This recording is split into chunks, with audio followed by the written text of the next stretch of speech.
मी तुम्हाला एक कथा सांगणार आहे. त्या कथेचे नाव मोबाईलच्या केलेत अडकलेले बालपण. चला तर मग आपण सुरू करूया. पूर्वीचं बालपण आठवतंय का? आभाळाभर स्वप्न, मातीवर खेळले खेळ आणि संध्याकाळ झाली की आईची हा. पण आजचं बालपण कुठे आहे? ते अडकले आहे मोबाईलच्या कैदेत. रोहनची गोष्ट. रोहन एक 8वी शिकणारा हुशार मुलगा. शाळेत जायचा, घरी यायचा. पण घरी आले की त्याचे जग बदलायचे. गेम सुरू आहे, व्हिडिओ चालू आहे, रील्स बघायचे आहेत. आई हाक मारायची, रोहन जेवायला ये. रोहन म्हणायचा, थांब गाई, लेवलं पूर्ण होत आलंय. बदललेलं बालपण. खेळायचं मैदान ओसं पडलं. मित्रांची हसणं कमी झाली. डोळे थकले, मन चिडचिड झालं.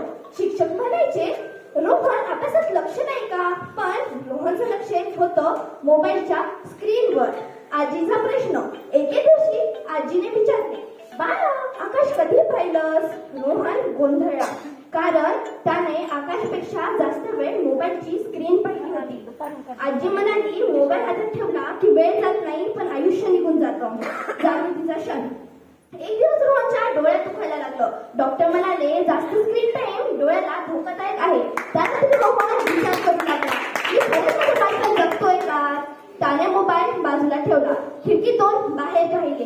चंद्र हसत होता, जणू म्हणत होता, स्वागत आहे बालपणात. बदलायची सुरुवात. दुसऱ्या दिवशी रोहन मैदानात गेला, मित्रासोबत खेळला, आईसोबत बोलला, आजीच्या गोष्टी ऐकला. मोबाईल घ्यायला पण मर्यादेत. मोबाईल वाईट नाही, पण त्याची केट वाईट आहे. बालपण हे स्वप्नासाठी आहे, खेळण्यासाठी आहे आणि नात्यासाठी आहे. चला तर मग मोबाईल हातातून खाली ठेवूया आणि आपल्या